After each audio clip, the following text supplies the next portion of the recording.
সকাল সন্ধ্যে এরকম চটপটা রেসিপি একবার বানিয়ে খান। হ্যাঁ, চটপটা বললাম, চিকেন না হলে চলে, তাই নিয়ে নিলাম কিছু সলিড চিকেন। এখানে হাড় ছাড়া চিকেন নিয়েছি। চিকেনগুলোকে ছুরি দিয়ে ছোট ছোট করে কিমা করে নিলাম। এরপরে কড়াইতে 2 চামচ সর্ষের তেল দিয়ে দিলাম পেঁয়াজ কুচি, কাঁচা লঙ্কা কুচি, টমেটো কুচি, স্বাদ মতো নুন, আর দিয়ে দিলাম হলুদের গুঁড়ো হাফ চামচ, লঙ্কার গুঁড়ো, জিরে ধনের গুঁড়ো দিয়ে একটু নেড়ে দিয়ে দিলাম হাফ চামচ করে আদা রসুনের পেস্ট। সবকিছু ভালো করে কষিয়ে নিয়ে চিকেন কিমাগুলো দিয়ে ভালো করে নেড়ে চেড়ে 10 মিনিটের জন্য ঢাকা দিয়ে রাখলাম। 10 মিনিট পর ঢাকাটা তুলে একটু গরম মশলা দিয়ে নামিয়ে নিলাম। চিকেন কিমাটা রেডি। দাঁড়ান দাঁড়ান, এখনো তো শেষ হয়নি কাজ। এরপরে ময়দা মাখার পালা। ময়দার ভিতরে পরিমাণ মতো নুন, চিনি, সাদা তেল দিয়ে ভালো করে মেখে দিয়ে দিলাম গরম জল। গরম জলটা দিয়ে ভালো করে মেখে একটা ডো তৈরি করে নিয়ে লেচি কেটে নেব। একটা লেচিকে ভালো করে আমি লম্বা করে বেলে নেব।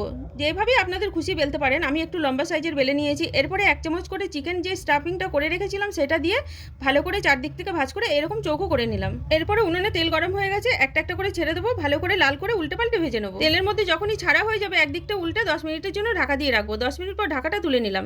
এই চিকেনের স্ন্যাক্স এতটাই খেতে ভালো, যেমন খাস্তা তেমন চটপটে তেমন মুচমুচে।